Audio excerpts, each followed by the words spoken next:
Buenos días. Abre tu Biblia, por favor, en Gálatas, en el capítulo 5.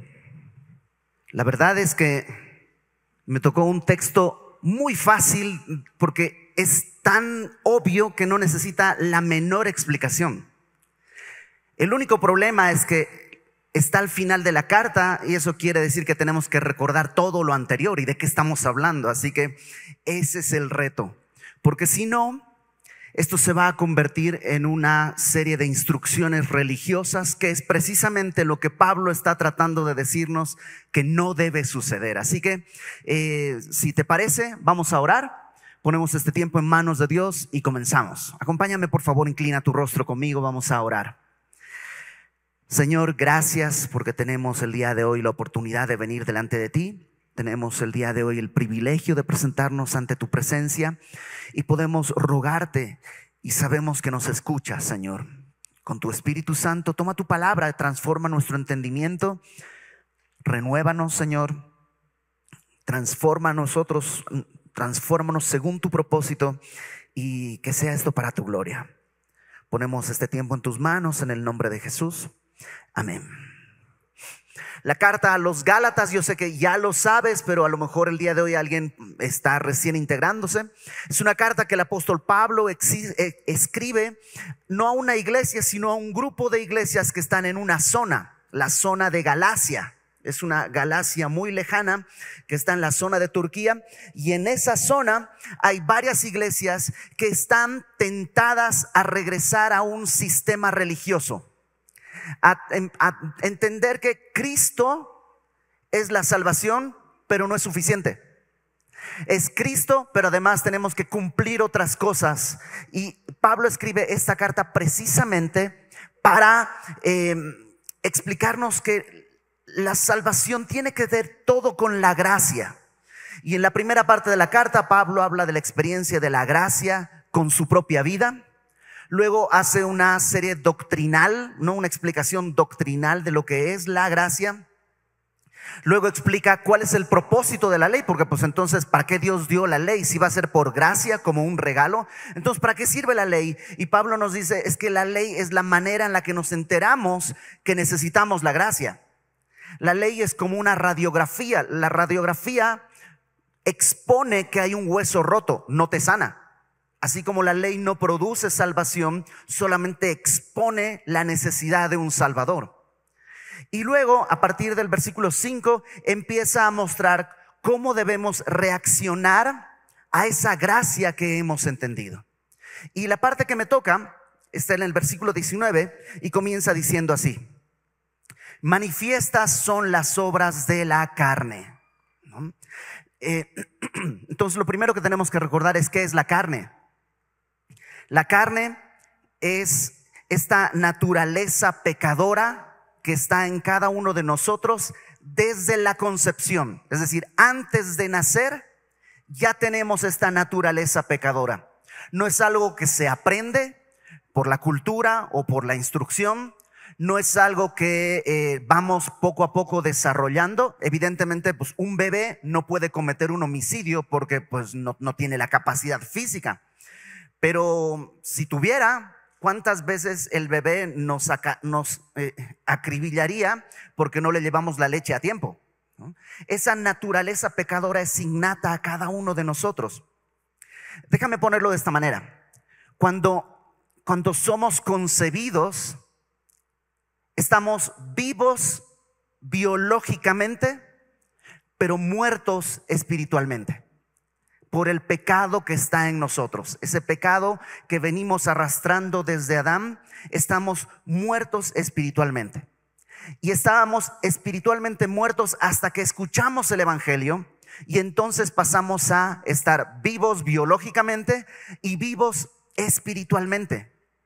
El evangelio trae vida a nuestra vida, pero ahora hay una lucha, hay un conflicto, porque en mí hay una naturaleza viva que es el Espíritu de Dios. A través del evangelio he venido a vivir, he pasado de muerte a vida, pero también hay una naturaleza pecadora que busca las cosas contrarias a Dios. Esta lucha, Pablo en Romanos, acompáñame a Romanos capítulo 7, por favor. En Romanos capítulo 7, Pablo describe esta lucha a partir del verso 14. Fíjate, y este es Pablo, el apóstol, ¿no? Y él nos está contando, esto es lo que vive y te vas a identificar, porque esto lo vivimos todos. Romanos 7:14 dice: porque sabemos que la ley es espiritual, mas yo soy carnal, vendido al pecado. Porque lo que hago no lo entiendo, pues no hago lo que quiero, sino lo que aborrezco, eso hago. Ya a todos nos ha pasado, no quiero ser enojón, no quiero ser gruñón, no quiero ser malhumorado. ¡Ay, me choca ser malhumorado! ¡Ay! Y ya estoy malhumorado porque no quiero ser malhumorado y no puedo dejar de ser malhumorado porque hay una naturaleza. Y Pablo dice, lo que no quiero hacer, eso hago. Y si lo que no quiero hacer, si lo que no quiero hago, apruebo o compruebo que la ley es buena. De manera que ya no soy yo quien hace aquello, sino el pecado que mora en mí. O sea, no está diciendo no es mi culpa, sino que está entendiendo que es como si estuviera dividido. Creo que fue Max Lucado quien hace muchos años dijo que en nuestra naturaleza hay como dos perros, un perro blanco y un perro negro. El perro blanco busca las cosas espirituales, el perro negro busca las cosas pecaminosas y están en constante conflicto. Entonces dice, esto está en mí y yo sé que en mí, esto es en mi carne, no mora el bien, porque el querer el bien está en mí, pero no el hacerlo. No hago el bien que quiero, sino el mal que no quiero, eso hago. Esa lucha solo la tienen los cristianos, porque solo los cristianos tienen esta naturaleza doble. Los inconversos están felices pecando, es más, hasta orgullosos de pecar, porque no hay esta lucha. Solo el creyente tiene este gran conflicto. Cuando viene el evangelio, lo que hace el evangelio es mostrarme una realidad que antes estaba escondida. El problema es que a veces, habiendo creído el evangelio, trato de vivir esa nueva vida con las herramientas de la vida anterior. Y Pablo lo que está tratando de explicarnos es cómo vivir esta nueva vida. Volvamos a Gálatas 5, por favor. En Gálatas 5, voy a leer un poquito desde el versículo 13. Ya sé que tenemos que arrancar el 19, pero te digo, necesitamos entender de qué está hablando Pablo. Versículo 13 de Gálatas 5 dice: porque vosotros, hermanos, a libertad fuisteis llamados. Cuando conociste el evangelio fuiste llamado a libertad, solamente que no uses la libertad como ocasión, como oportunidad para la carne, sino servíos por amor los unos a los otros. Entonces Pablo está haciendo un contraste. La carne, digámoslo así, la libertad más amor da como resultado servicio. Ya soy libre, por amor puedo servir. Libertad sin amor es esclavitud, es libertinaje. Entonces Pablo lo que está tratando de decirnos es, ya eres libre, pero ¿libre de qué o para qué? Verso 16 de Gálatas 5. Digo pues, andad en el espíritu y no satisfagáis los deseos de la carne. Ok. La carne, esta naturaleza pecadora, no es mi cuerpo, ¿okay? No es tu cuerpo, porque si fuera el cuerpo, aquellos que tienen poquita carne serían menos pecadores que aquellos que tienen mucha carne, ¿no? Entonces los chaparritos y flaquitos pecarían menos que los grandes y gorditos. Pero no está en mi cuerpo, pero sí se pega al cuerpo, porque el cuerpo tiene apetitos que la carne alimenta. Y lo que está diciendo es, no satisfagas esos deseos, porque el deseo de la carne es contra el espíritu y el del espíritu es contra la carne, y se oponen entre sí para que no hagáis lo que quisierais. Entonces, si eres cristiano, ya has vivido esto. El querer hacer algo, pero no puedo. Quiero orar. Ay, no, siempre que quiero orar, me acuerdo que tengo que contestar un mensaje. Me acuerdo que todo lo que es bueno cuesta. En cambio, todo lo que es deseo de mi carne fluye. ¿Por qué? Porque está esta doble naturaleza. Y no se puede combatir con disciplina. no es un tema de disciplina, no es un tema de esfuerzo. Dice Pablo, andad en el Espíritu.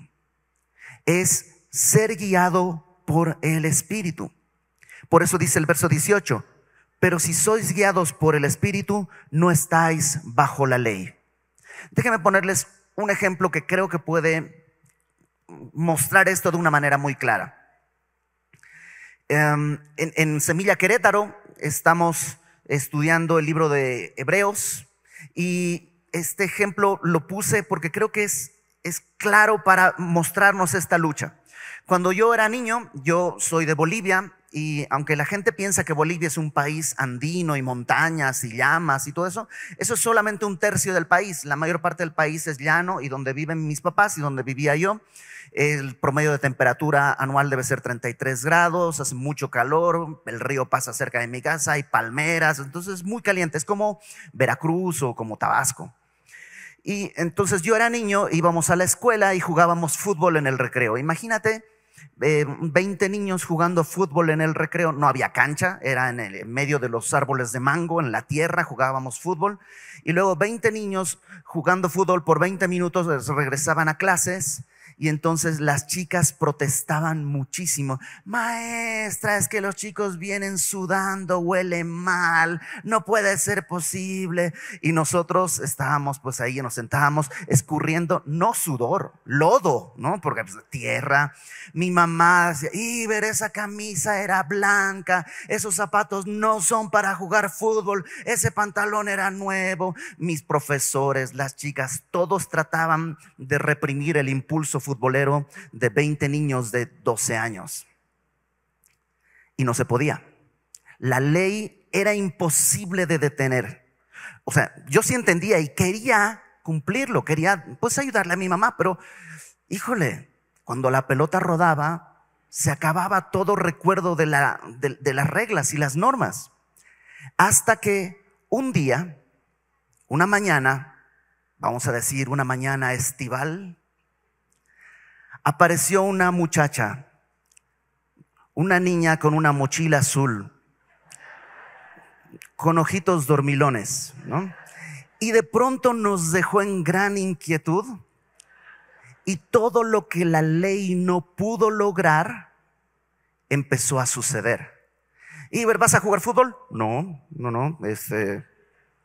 Tengo una camisa limpia, me cepillé los dientes, estoy usando perfume. Voy a quedarme aquí a leer Neruda. Porque ya no había un impulso ajeno, externo, tratando de moldearme, sino había un impulso interno, de lo que, yo sé, entenderemos, por favor, en el contexto de un muchacho de 15 años, lo que entenderíamos por amor. Y eso puede más que todos los reglamentos y amenazas y castigos. Eso es lo que ocurre con nosotros. La ley nos dice esto no. ¿Para qué? Para que veamos nuestra condición. Tu camisa sucia, tu cuello sucio, todo sudado, zapatos rotos. Y al ver tu condición, entonces, cuando entiendes el evangelio, dice el escritor de Hebreos que Dios pone su ley en nuestro corazón y en nuestra mente. Entonces ya no es de afuera hacia adentro, sino de adentro este deseo por amor de poder vivir para agradar al Señor. No sé si que me explico. Entonces Pablo al final de esta carta ahora nos explica que las obras de la carne, lo que intento hacer con mi esfuerzo, no va a producir nada bueno. Mira, las obras de la carne son, verso 19, y aquí las vamos a ver por grupos. Número 1, esto tiene que ver con temas digamos de inmoralidad sexual: adulterio, fornicación, inmundicia, lascivia. La carne lo que puede producir es esto, y si te das cuenta, todo es contrario al amor. El mundo dice que es un resultado del amor, pero en realidad es contrario al amor. ¿Te acuerdas? Libertad más amor igual servicio. Libertad sin amor igual libertinaje. ¿Qué es el adulterio?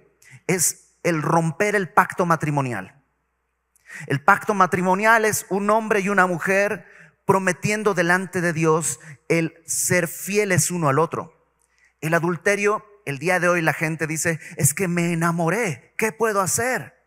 Pues no ser bestia y cumplir tu honra, honrar tu palabra. Eso no es amor. Eso es amor propio, egoísmo, muchas cosas. Es una obra carnal. El adulterio, la fornicación es lo mismo, pero no tiene que haber matrimonio. La fornicación es todo desorden sexual fuera del santo pacto del matrimonio. Esto puede suceder entre solteros, casados, solteros. Es este desorden carnal. La inmundicia tiene que ver con una especie de actitud. Es algo que está en el corazón. Podríamos traducirlo como una depravación. El querer, el soñar, pensar. Tal vez no estoy haciendo nada, sí, pero en tu corazón hay inmundicia. Hay estos malos deseos y por eso se parece mucho a la lascivia. Lascivia es este deseo sin control. Es que no me puedo frenar, es que no sé cómo. Bueno, todas estas son obras de la carne. Segundo grupo, esto tiene que ver con temas ante Dios, versículo 20. Idolatría y hechicerías. La idolatría es poner cualquier cosa delante de Dios. Y ojo, no son necesariamente cosas malas.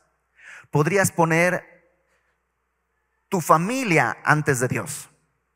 Es domingo para ir a la iglesia, pero con mi familia tenemos que salir a, no sé, a montar caballos, a ir a pescar, a ir al cine, y está bien que alguna vez tengas ese espacio y domingo es el único momento, pero si le enseñas a tus hijos que entonces congregarte, buscar al Señor no es importante, tu familia está antes de Dios. ¿Es inmoral? No, no es inmoral, nomás es carnal. Entonces, o podría ser tú mismo tu propio ídolo. Incluso, ¿sabes qué? Podría ser tu iglesia tu ídolo. Ya no Dios, tu iglesia. O hasta tu Biblia, pero ya no Dios. Entonces la idolatría es un tema también carnal. La hechicería puede ser dos cosas. En griego la palabra hechicería que se utiliza es pharmakeia, de donde viene nuestra palabra fármaco. Y podría ser toda sustancia que se consume. En aquella época los hechiceros pues básicamente se drogaban con alguna sustancia para ver en el humo mensajes y en la borra del café y todo esto. Entonces el uso de sustancias es hechicería. Pero también puede ser este deseo de controlar las circunstancias, ¿no? Me dijeron que si pongo un tazón con dinero a la puerta de la casa, al entrar si lo muevo así, estoy saludando el dinero y eso va a llamar más dinero. Eso es hechicería. No sé si funciona, pero es hechicería. Voy a poner un espejo de este lado para que las malas vibras cuando entren reboten y se salgan. Eso es hechicería. Es querer controlar las cosas que están en manos de Dios. Eso es hechicería. Entonces pasamos de cosas que son muy inmorales, como el adulterio, ay, qué vergüenza, los adúlteros, los fornicarios, sí, ven pornografía, no, qué vergüenza, a cosas que a lo mejor tú sí estás haciendo. Estás poniendo otras cosas antes de Dios o estás tratando de controlar las circunstancias, como pues es hechicería. Ahora, el siguiente grupo de cosas, que es más largo, tiene que ver con relaciones interpersonales. Versículo 21. 20 dice enemistades. Enemistades son hostilidades, básicamente odio. ¿Es normal que haya gente que no te caiga bien? No es normal odiar a personas. Pero es que no es mi culpa, es que me choca. Bueno, pues resuelve eso delante de Dios. Odiar no es una respuesta natural de un cristiano. Es un resultado de la carne. Acuérdate, hay dos naturalezas en nosotros. Pablo está en este momento diciendo lo que una de esas, la naturaleza carnal, produce. Enemistades, odios. ¿Tú sabes que hay gente que está enemistada por años con otra persona? Y a lo mejor dices, no, pues yo. Y no con uno cada año. No está bien. No es lo que a Dios le agrada. Las enemistades. Luego dice pleitos, que es una enemistad pero activa, ¿no? Ya entra en confrontación. Digamos que la enemistad puede ser muy interna y hasta escondida. El pleito ya es exterior, ya está externado. Celos los celos son el temor a no ser el centro de atención. Y a veces puedes tener celos en tu propia familia, celos de tus hijos, porque tienen más atención de los demás que tú. Puede ser. Luego está iras. La ira literalmente es una explosión, es una pasión así desenfrenada, ¿no? Por ejemplo, yo nunca he golpeado a mis hijos, pero ¿qué tal los manotazos en la mesa? Eso es ira. Yo nunca he tocado a mi esposa ni con el pétalo de una rosa, pero ¿qué tal rompiste la silla y tiraste los vasos y el control y la tele? O sea, a lo mejor no has golpeado a tu esposa porque es suficientemente rápida para escapar, pero eso es ira. Pero es que es para desahogarme. La Biblia nunca habla de cristianos desahogados los unos a los otros o algo así. No existe eso. Eso es un asunto más de las teorías psicológicas que de la enseñanza bíblica. El cristiano está llamado a arrepentirse, no a desahogarse. Luego dice contiendas, y contiendas son como intrigas. Se dice aquí intrigoso, ¿no? Como alguien que lleva un problema, mete cizaña, chismoso.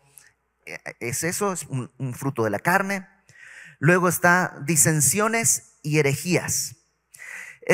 Disensiones son discordias, son cosas en las que podemos no estar de acuerdo, pero no tendríamos por qué pelearnos. Podríamos no tener un punto en común, pero eso no debería separarnos. Esos son disensiones.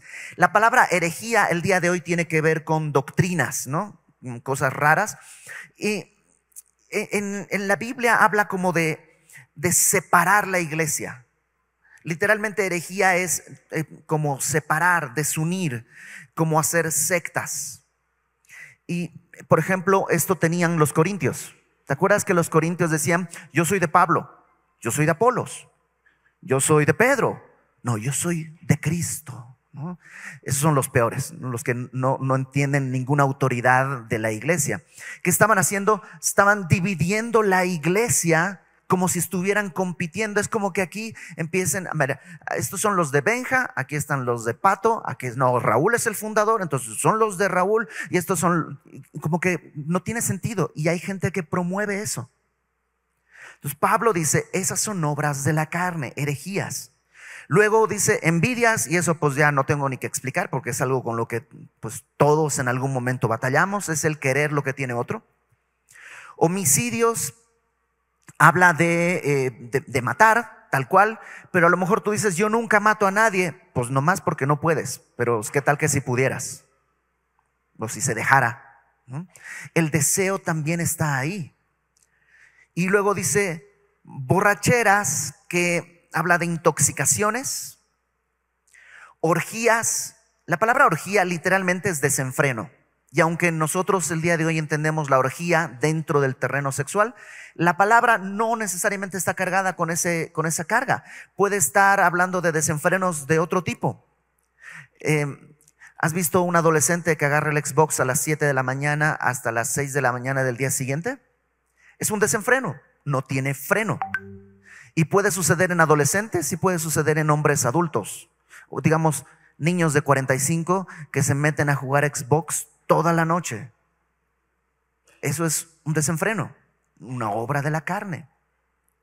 Luego dice Pablo, y cosas semejantes. O sea, para no hacer una lista exhaustiva, cualquier otra cosa que se le parezca son obras de la carne. Esto, Pablo dice que es lo que tenemos que ver. Si esto lo ves en tu vida, es que no estás andando en el espíritu, sino en la carne. Versículo 21 dice, cosas semejantes a estas, acerca de las cuales os amonesto, como ya os lo he dicho antes, que los que practican tales cosas no heredarán el reino de Dios. ¿Por qué no heredarán el reino de Dios? No por practicar estas cosas, porque estas cosas son el síntoma de que en realidad no has nacido de nuevo. O sea, el problema no es si practicas estas cosas o no. El problema es porque alguien está en coma y no practica estas cosas. Si alguien está en coma en el hospital, no tiene ira, pleitos, contiendas, enemistades, herejías, dicen, no tiene nada, ahí está. Pero de todos modos es un pecador. Entonces, el problema es el que esto es el síntoma de no haberle entregado mi vida a Cristo y por eso no puedo caminar en el Espíritu. Ahora, si somos sinceros, diariamente en alguna de estas cosas tropezamos. Diariamente. Algunas cosas tú dirás no tanto, pero en otras sí. Es que Pablo dice, los que practican estas cosas. ¿Sabes lo que es practicar? Hacer algo muchas veces, ¿no? ¿Conoces ese refrán? La práctica hace al maestro. Y hay algunos que hacen su maestría en enemistades, en pleitos, en celos, en iras, en contenciones, en disensiones, en herejías, en promiscuidad, en todo esto. Una cosa es si tú tropiezas y otra cosa es que tú practiques. Ponlo de esta manera: ¿quién desea tropezarse en la vida? O sea, sales a la calle y dices, ojalá me tropiece hoy día. No, nadie. Tropezarse es doloroso, es vergonzoso, no es bueno tropezarte, pero puede suceder por torpeza propia, por ignorancia, por descuido, o sea, hay muchas maneras en las que uno puede tropezar. Lo mismo en estas cosas, puede que tropecemos, pero no es tu estilo de vida. No es tu estilo de vida. Todas estas cosas son lo opuesto del amor. Déjame leerte el versículo 13 nuevamente. Hermanos, a libertad fuisteis llamados, solamente que no uséis la libertad, esta libertad, como ocasión para la carne, todas estas cosas, sino, contrariamente, servíos por amor los unos a los otros. Pelearme, fornicación, adulterio, no es servirme, es darle ocasión a la carne. Ahora, sigamos leyendo, por favor. Verso 22. En contraste a todo esto, dice, más el fruto del Espíritu. Y no me voy a clavar mucho en esto porque sé que van a hacer una serie especial sobre cada una de estas cosas. Pero sí, déjame apuntar algunos detalles que creo que pueden ser importantes. Número 1, cuando hablamos de un fruto, siempre hablamos de una relación. O sea, un fruto de un árbol, ¿no? Es porque hubo dos cosas que se unieron, ¿no? Un fruto en una pareja, un hijo, habla de la unión de dos células que dan una nueva vida. Un fruto siempre viene de una relación. Por tanto, el fruto del Espíritu no va a venir si yo solito lo intento. Voy a dejar de decir cosas, voy a dejar de enojarme, voy a dejar de ser malediciente, voy a dejar de envidiar. No se puede, porque un fruto no sale solito. Tiene que estar en una relación. ¿Con quién? Pues si el fruto es del Espíritu, ¿con quién crees que tienes que unirte? Con el Espíritu. Andar en el Espíritu, no satisfacer los deseos de la carne. Perdemos mucho tiempo tratando de matar obras de la carne en vez de unirme al Espíritu. Es más fácil pasar una hora leyendo tu Biblia, orando, buscando al Señor, que una hora tratando de no envidiar. A ver, voy a poner el Instagram para no envidiar a todos. Mira, está en Nueva York. Mira, se compró un nuevo coche. Mira, se ganó la lotería. Gloria a Dios. No se puede dejar de envidiar así.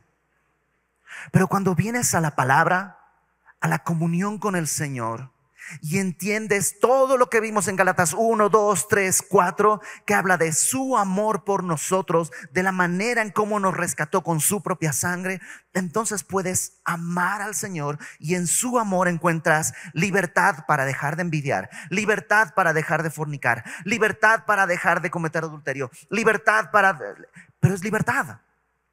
Y esa libertad con amor va a dar servicio. Entonces, por eso ese es un fruto. No va a venir por esfuerzo, porque un árbol no se tiene que esforzar para hacer un fruto. Nomás tiene que estar con la raíz donde tiene que estar y bien alimentado. Y ya. Tú tienes que estar con tu raíz donde tiene que estar y bien alimentado.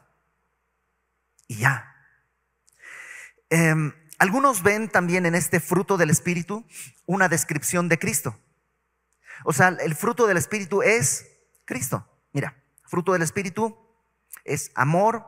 ¿Quién más amor que Cristo? Gozo. ¿Quién tiene más gozo que Cristo?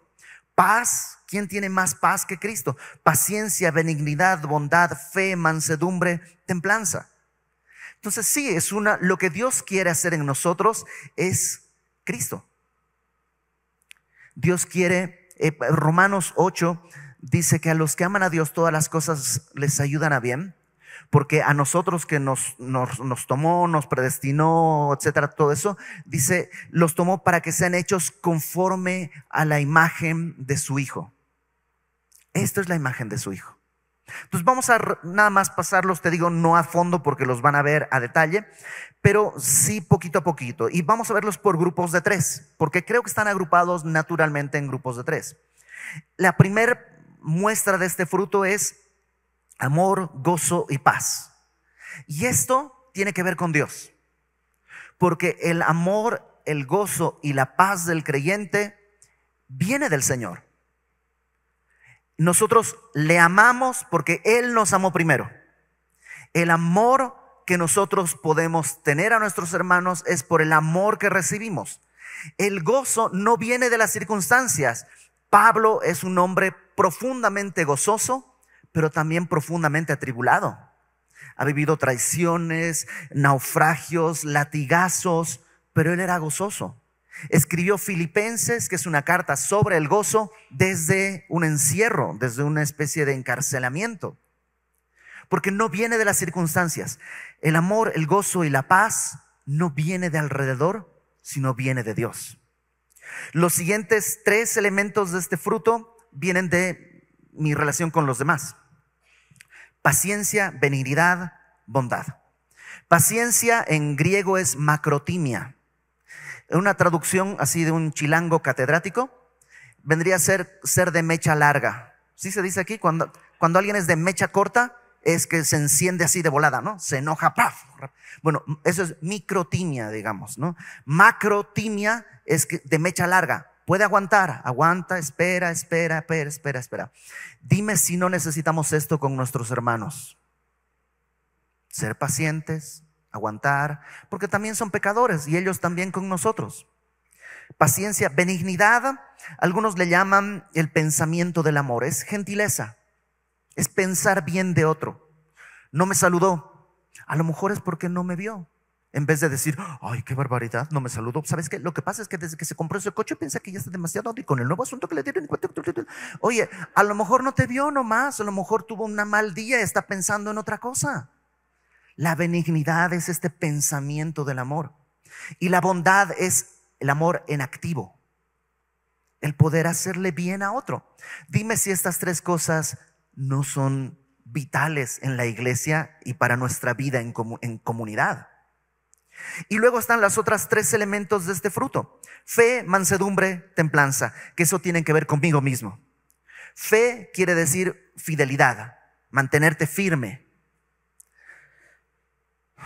Si ya tienes unos años en el evangelio, sabes que algunos que empezaron a caminar contigo ya no están, lamentablemente. Dios te dio fe para permanecer. Eso es un fruto de Dios, no es disciplina. Permanecer en la iglesia es un milagro. Y es un milagro que tenemos que orar porque Dios haga en nosotros. Mansedumbre es eso, mantenerte, ser enseñable. Templanza es dominio propio.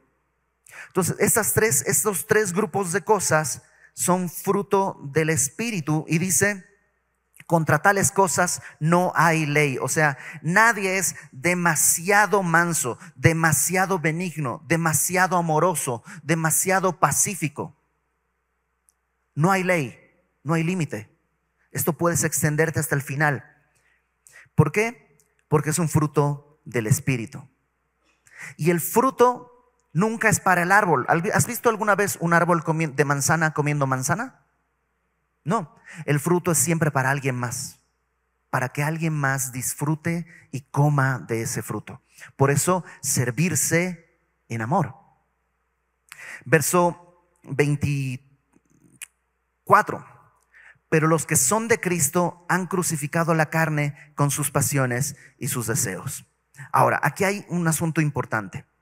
Si bien decimos siempre que esto es algo que Dios tiene que hacer, de alguna manera misteriosa, esto es algo que Dios hace y nadie más que Dios puede hacer, pero también es algo que Dios nos encarga. Déjame ponerlo de esta manera. ¿Quién de nosotros puede hacer una manzana? No fingir, o sea, de plástico la podemos hacer, pero ¿quién puede hacer una manzana de verdad? Nadie, pero puede sembrar un árbol. ¿Sí o no? Si te das cuenta, nosotros no podemos hacer este fruto porque es el fruto del Espíritu. Es Dios quien tiene que hacerlo, pero yo puedo sembrar el árbol. Y eso Pablo dice, crucifica la carne con sus pasiones y deseos. Todos estos deseos de la carne que va a pedirte, mientras estés vivo, tu carne va a decirte, quiero esto. No hay manera que tu carne se estabilice. Entre el espíritu y la carne no va a haber nunca armonía. Siempre son contrarios. No importa la edad, no importa cuántos años tengas de cristiano, va a haber este conflicto y solo tienes que crucificar la carne. Y eso es decirle, no. El viejo hombre, dice Pablo a los romanos, está crucificado. El viejo Iber que buscaba estas cosas está crucificado. Discute con la mano. Y tú hablas con el Espíritu. Dice verso 26, no nos hagamos vanagloriosos, irritándonos unos a otros, envidiándonos unos a otros. ¿Estás de acuerdo que en la congregación hay algunos que parece que les cuesta menos que a otros? Parece que su vida es más fácil. No es verdad, pero puede producir envidia. Ay, ¿por qué yo no soy tan paciente como él? Me choca que no sea tan paciente como él. No dejes que esas cosas se metan en tu relación. No seas vanaglorioso. Yo sí soy paciente y humilde. Pobre de ti. Dice, no te hagas vanaglorioso, no se irriten unos a otros, no se envidien unos a otros. No es una competencia. Sí, el escritor de Hebreos dice que es una carrera, pero no una competencia. Lo importante no es quién llega primero, sino que lleguemos. Y en el camino seguramente vas a encontrar a algunos de tus hermanos que ya no pueden dar un paso. Y puedes pararte. ¿Nunca has visto esos videos de gente que está llegando a la meta y otro se para y lo agarra, le mete su brazo al cuello y como que lo así, aunque sea arrastras para terminar la carrera? Hay hermanos tuyos que están así. Y tú le dices, échale ganas, es pedirle a su carne que controle. No va a poder. Necesita recordar el fruto del Espíritu. ¿Y cómo lo va a recordar? Pues cuando tú le muestras amor, gozo, paz, paciencia, benignidad, bondad, fe, mansedumbre, templanza. ¿Hasta cuándo? Hasta el final. Contra estas cosas no hay ley. Acompáñame a Romanos, por favor, capítulo 8 y vamos a terminar. Te decía que desde que le entregaste tu vida a Cristo hay un conflicto, ¿sí o no? Entre lo que quiero hacer y no puedo, y lo que no quiero hacer y siempre hago. Me choca. Y a veces es frustrante porque antes de ser cristianos no había ese conflicto. No había. Estabas feliz como un cerdo en el lodo. No sabías que existía la limpieza.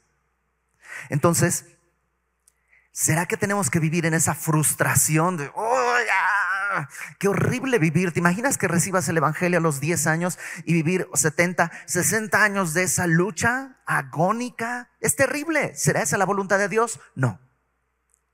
Porque sí se puede vivir bien. Romanos capítulo 8 dice el versículo 9, mas vosotros no vivís según la carne, sino según el Espíritu, si es que el Espíritu de Dios mora en ti. El Espíritu de Dios mora en ti. Si tú ves es un chiste para músicos, ¿ok? Pero más o menos a ver si me entienden.